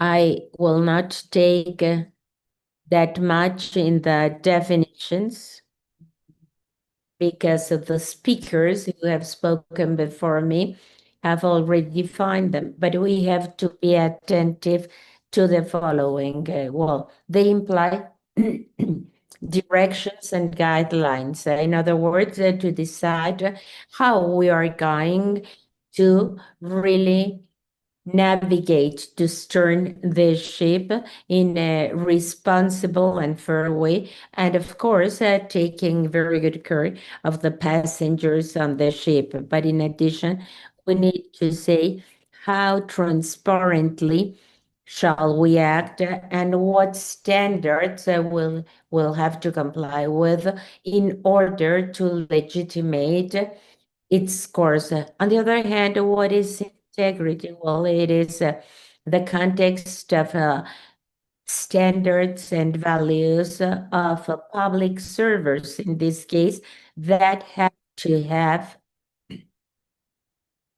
several requirements, which are these values: ethics, honesty, and being straightforward, always looking for the following: the resources of the states should be really adapted to the common interests. And we navigate on this ship. What has happened in the recent decades? What has happened with different governments when we have a serious crisis, a very low or null economic growth? Governments that will have made different decisions. For instance, what happens when there is migration and when there are countries that expel their populations because of unemployment and violence. When we have a financial crisis and there's a war conflict that have a global impact, when there is pollution in the air, soil, land, and now even on space. What happens with weather change? The temperature of our planet is increasing little by little, and now we have hurricanes, and we had a pandemic that really brought about millions of deaths. So in any case, the decisions of the leaders are different. And now, during these uncertain times, these decisions are urgent. What do I mean by this? That the colonel of the ship needs to know what is happening around the ship, and they have to know how the conditions for the next few days.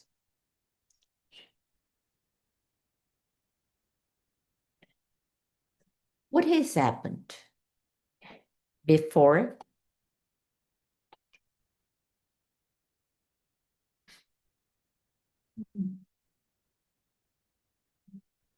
Well, before this crisis, what has happened in the UN?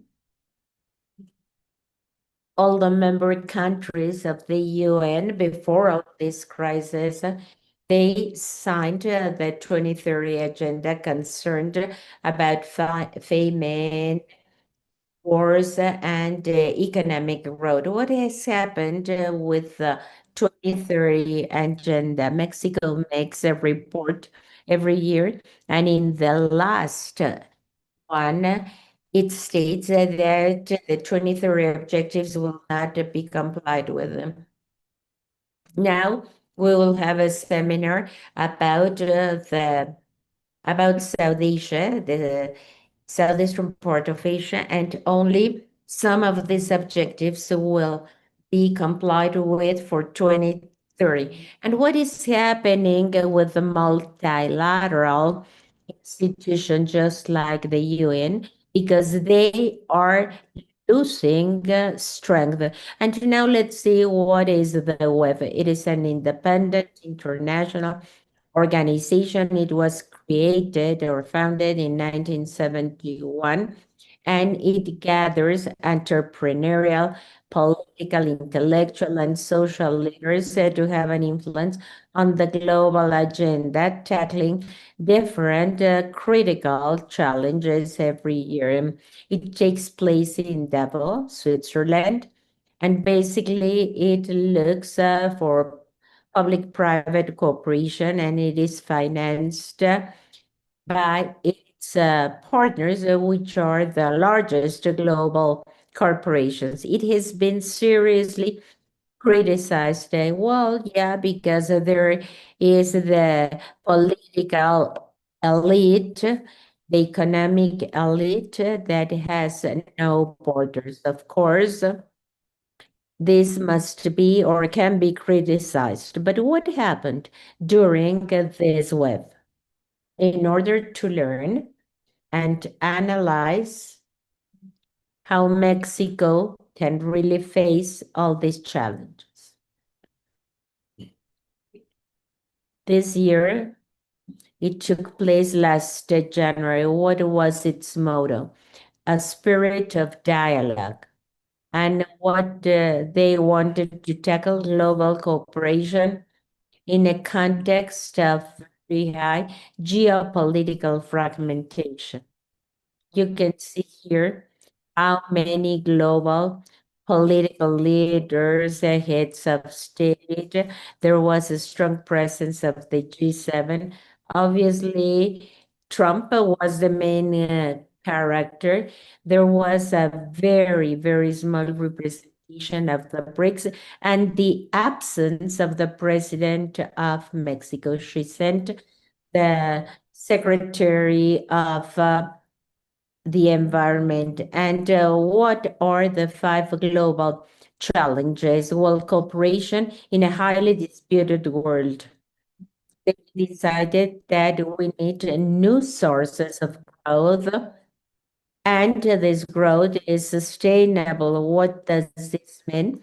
Well, that it must be within the limits of the planet, because I mean, why are we going to grow if we have no more planet? One other important subject was economic resilience before the geoeconomic fragmentation. A very important issue was IA, and this has to do with integrity, climate, and energy. Then, in short, the key points are geopolitics, agreements, new dynamic. You saw or heard Donald Trump's address. He wanted to buy Greenland to weaken NATO. He invaded Venezuela. He said that Canada was going to become one other state. He has really said that he will invade Mexico. He has threatened it, and new technological era with IA. artificial intelligence, but the point is that everything is intertwined, geopolitics and technology, because now we cannot speak about a geopolitical analysis without involving the technological one. A new model of development that was stated, because the present one has disappeared. Globalization has disappeared. Multilateral entities do not work, which the World Bank and that to govern or rule the world for very many years have all disappeared. Now they said that a new development has to be stated. It will not be global, but regional, and the rules will be regional. And obviously, the energy transition. And they concluded that before the geoeconomic confrontation, countries have to be resilient. In other words, to develop strategies against crisis and to take AI as a key leverage for productivity, efficiency, and effectiveness. And what does this imply? Ethical governance and investment on human skills. One other important point, because obviously the forum is basically organized by private entities. Well, they want a public-private cooperation. And in the geopolitics, they want a new era of competence. And this will be called by me as an era of lack of trust. Why? Because the countries, the hegemonic countries, well, cannot be relied on because they have been destroyed. And now they are aware how many researches have failed. And we also see that this has been very, very evil summer for emerging countries. So we're aware of this and they said no more. Now we will make new regional blocks with independent regulations. And now we will see some risks. What is the approach of the web? Well, we have a perception of global risks. Why is this important? Well, if we are going to go on the ship, we need to see what risks are we going to be faced by? What risks? Well, the probability of having an issue that will impact us negatively and globally as to the GDP, population, and natural resources.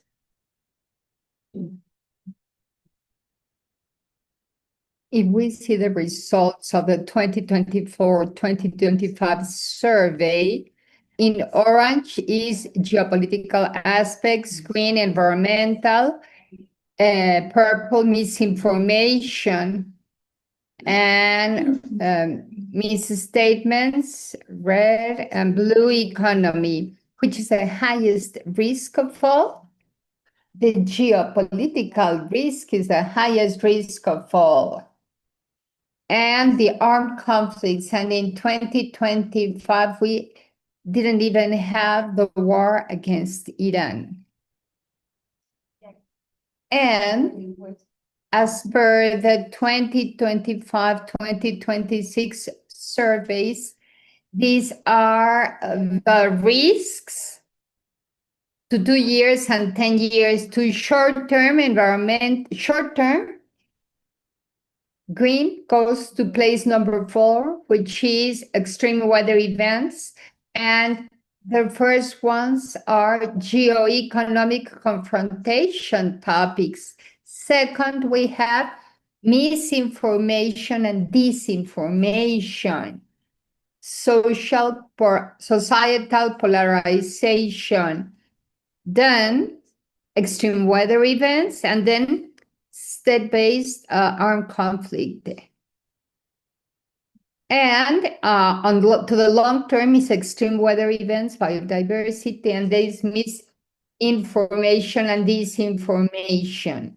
Let us see which are the main risks for Mexico. 2025, the forum published that the risks for Mexico are not matching the global risks. We have seen that the global risks were mainly geoeconomic confrontation, misinformation and disinformation, and extreme weather. But this is not the case for Mexico. For Mexico, the number one risk is illegal economy and organized crime. Second, insufficient social services. And the third one, economic recession. So Mexico is now running risks which are different to global risks now. This does not mean that we are also affected by global risks. So the risks that we are going to face are much more and faster.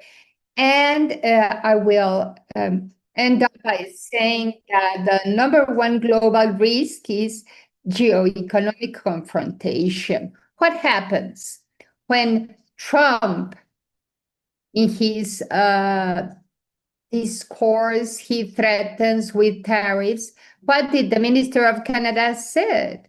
Well, let us not fight to get Trump's attention.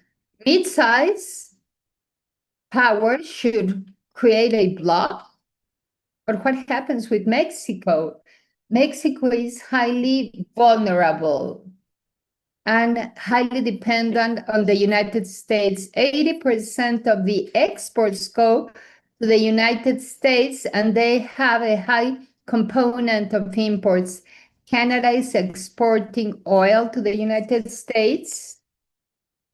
Mexico is still dependent on oil. So you can see that government risks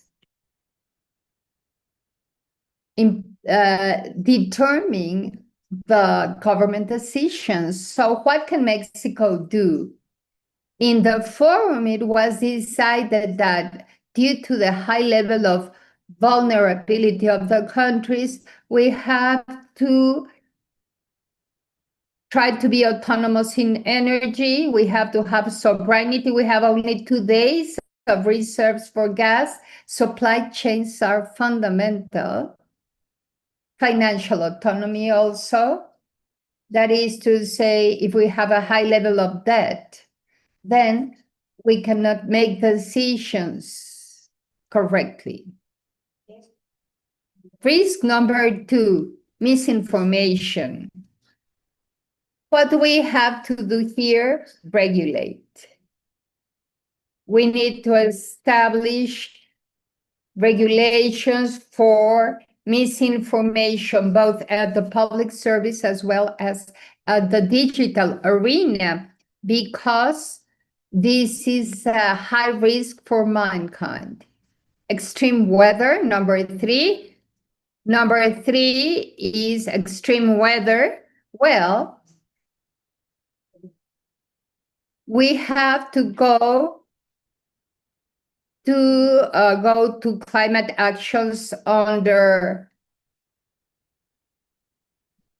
the Paris Agreement and the Conference of the Parties. But let us recall that Trump is no longer party of the Agreement of Paris. He's saying that there is no global warming, and now that's a change when we talk about energy transition. Of course, Mexico has to continue with renewable energy, solar energy, and the 4th industrial revolution. For Mexico, crime and illegal economy. This has to do, of course, with corruption. The government of Mexico says that we have to correct the causes, that's right, but we have to reinforce security, eliminate corruption, and avoid infiltration of corruption in politicians, society, and companies. In the forum, they say that we need to use artificial intelligence to this end.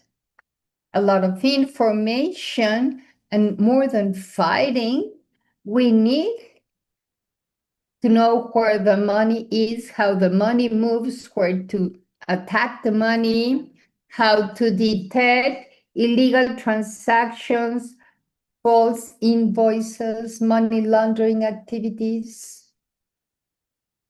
Insufficient social services. This is risk number 2 for Mexico, mainly in education and health. And this affects us all. With a sense of energy, Mexico has to make decisions. In what sense? Well, more funds for the sector of education and health, but something that is very important. We need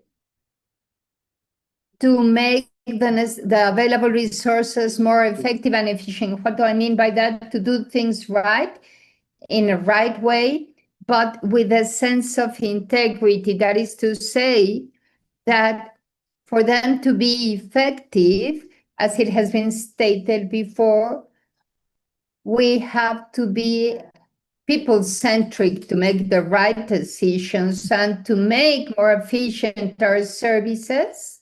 We need to have transparency, accountability, battle corruption, battle impunity, as stated this morning, and to use AI to have more agile procedures so as to not to stop the economy, making therefore the services or the economy more efficient. The third global risk is economic recession.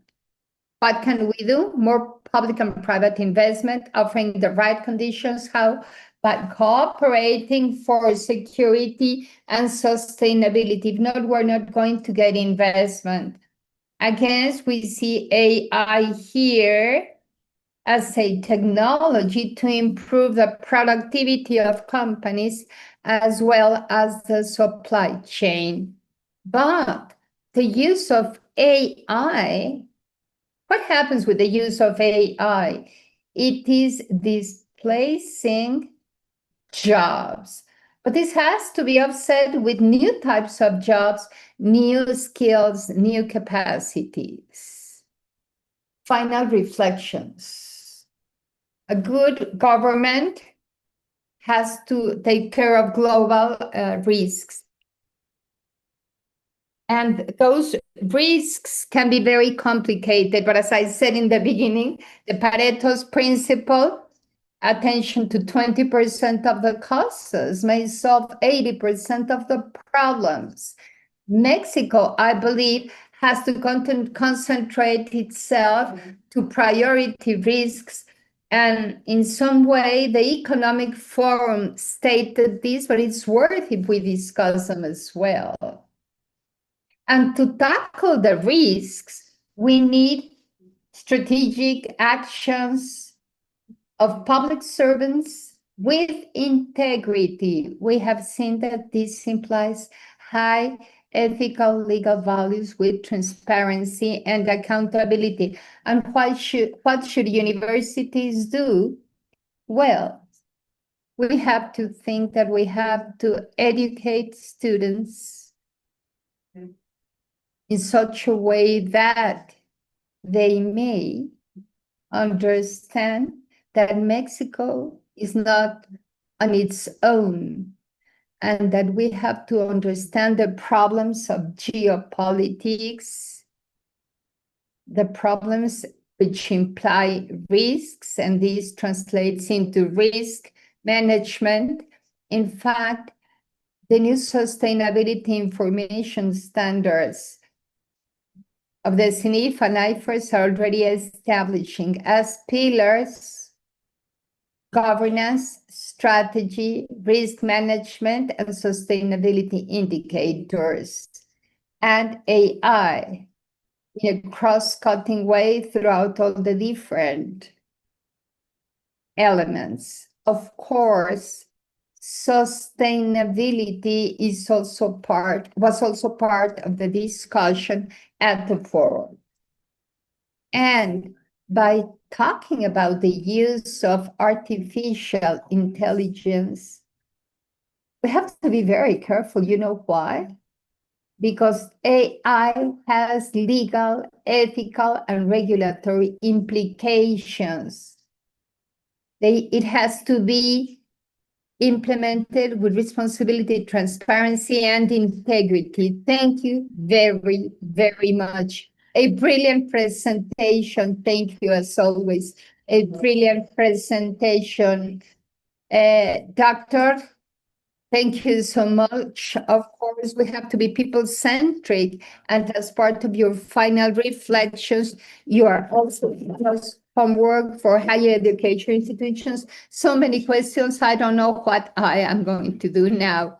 First, time is always something that might be controlled by us, but today, because of the relevance of the topic, because of the participation of the speakers, we're running out of time. I'm so sorry.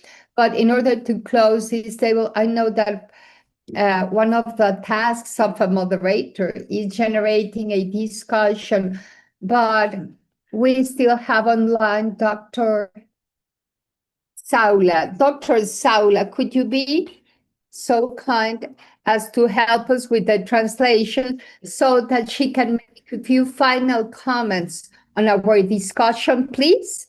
And mainly there is a question for you, Dr. Saula, which is as follows.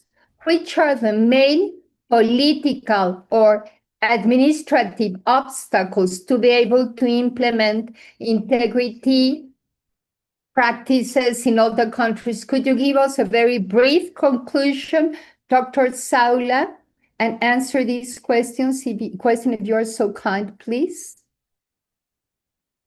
Thank you very much. Let me just say 1 second. Thank you so much to all the panelists. I've actually very, very much enjoyed and learned a lot from all of your interventions. So I really appreciate the richness of the discussion. In terms of your question more specifically, I think... Could you help us? Could you answer Doctor now, please? Dr. Saula, could you answer now? Could you hear me? Which are the main obstacles which are being faced to implement integrity? Have you been listening? Can you hear me? Can you hear me? Okay. Yes. I think there are several of those, one, and I think we need to start with that, remains political will. And I think this is really important to secure strategic high-level momentum and political will. And that's why I started with the national strategies as a cornerstone of a strong and solid integrity system, is it has to start with the top and with a strong decision in government to take this subject forward. Beyond that, it becomes looking at the space that you have to put in place the right institutional settings and frameworks. And this is something that we've looked at across a variety of areas, which means having the necessary leverage to mobilize all the relevant public institutions.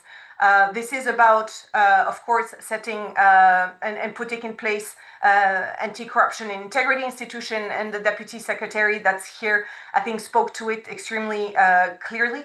But it's also giving them the power and the means to actually implement their mandates. So looking at the resources, but also looking at the appropriate legislative and regulatory frameworks that from which derive the actions. And finally, I would say very openly that I think it is about also engaging with civil society, with other stakeholders, to bring them on board in the direction of building integrity in societies and public institutions. I was very much taken, and I just wanted to react to the point of the Deputy Secretary around civil servants. I think this is important. We're not just talking about institutions and laws, we're talking about people that actually make it happen. This is where it's not just about identifying where the weak links are, but it's about identifying where the strengths are and using that to move it forward. So moving beyond just a compliance checkbox and looking at a variety of factors is the approach that we want to take, and that we've seen work and deliver good results. Thank you.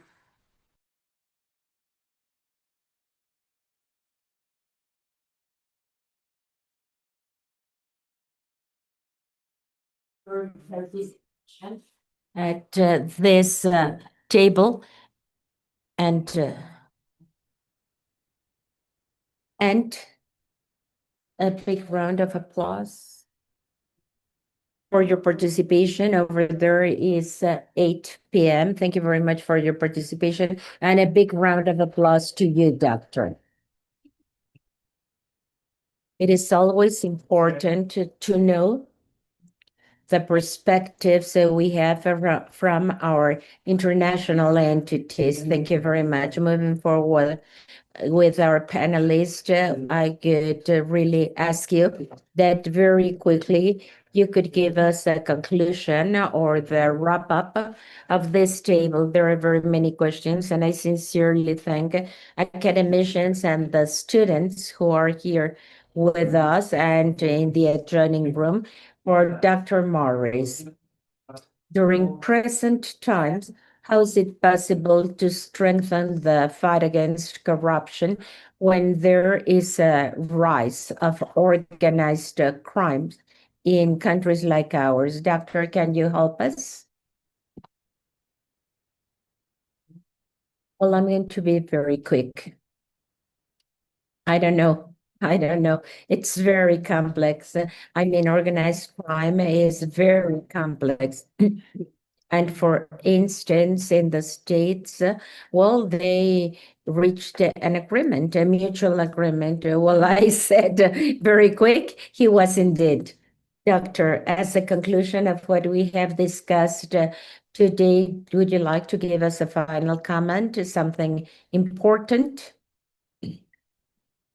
Well, maybe to say that I hope that Trump,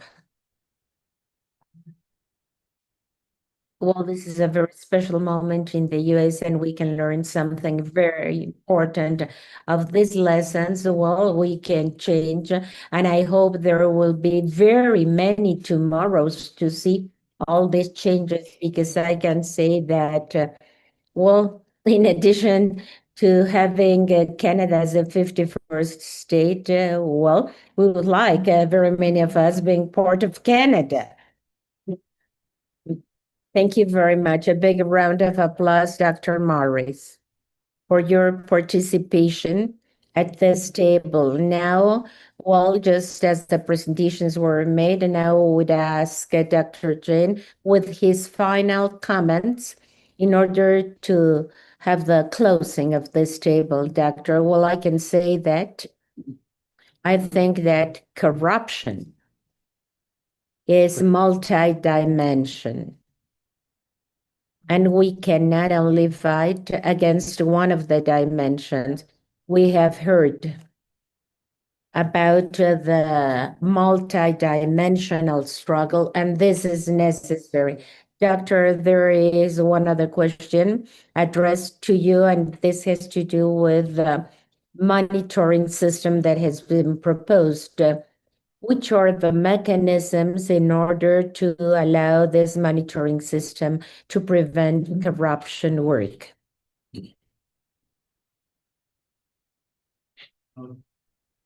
You said, just to support the question, to strengthen institutions. You spoke about the transparency, the importance it has, and you spoke about very many important things, constitutional issues, what to do from the parliament and legislative powers, and also the election judicial systems. And one other issue that, well, unfortunately, is related to drug trafficking, corruption. Can you give us one final comment, Doctor? Yes, yes. What I can tell you is that the most important thing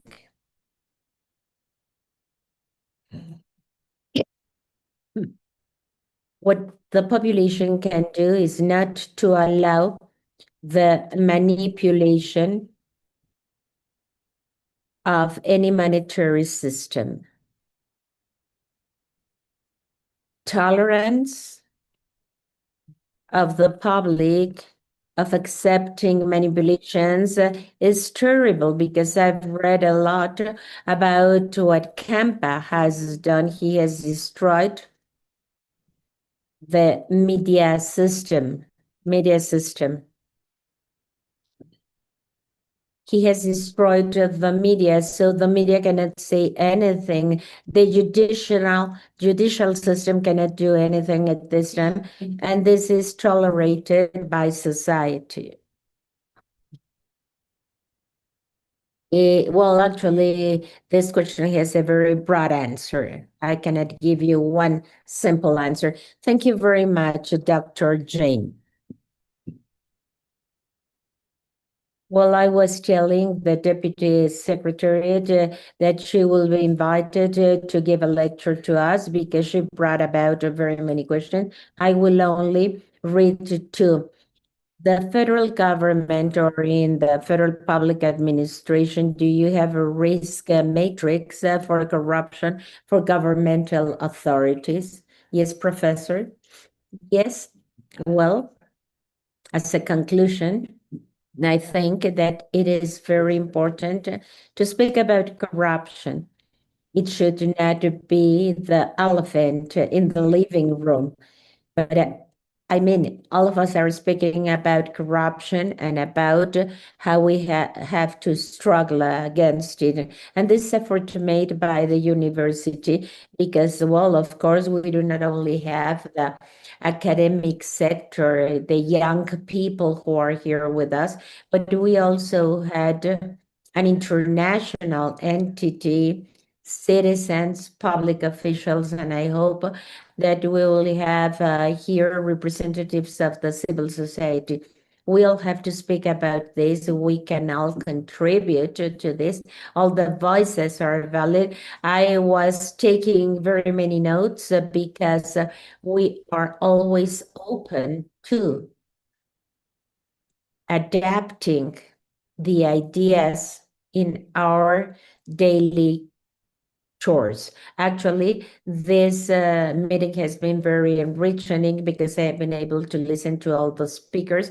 And of course, out of these questions, we will learn more. I commit myself, Doctor, if it's not possible to take care of all of them, please email them, or I will take them with me, and I will give you an answer in order to be given to you. And it will be my pleasure to come back and speak about this subject and about the work performed by the Secretariat. As to the risk matrix, yeah, in every institution we detect the risks and we follow them through a committee. And these risks in this matrix do not only, or are not only used to be helped by the institution and to monitor it, but actually it does serve, or it is used in order to really give all these possibilities to one of our pillars. One of the changes we had at the Secretariat was the creation of a planning unit, because we consider it is very important to plan our work in order to have this approach. At this planning unit, we do not only see the risks, but actually what risks were detected, which were not, and also the monitoring of the morning conference, were several issues considered as risks as presented the mass media, the press, the news, the radio, the web. We also see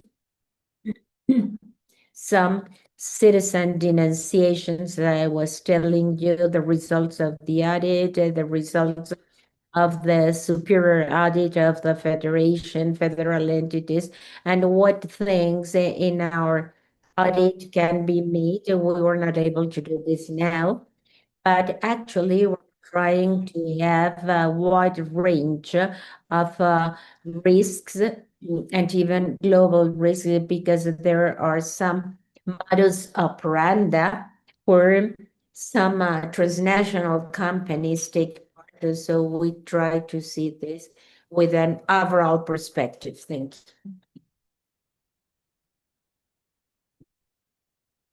Thank you, Deputy Secretary. Well, to the Academic Week Research Council, and we certainly will have the lady here, and it is a pleasure to open our doors to public servants because this is a public service.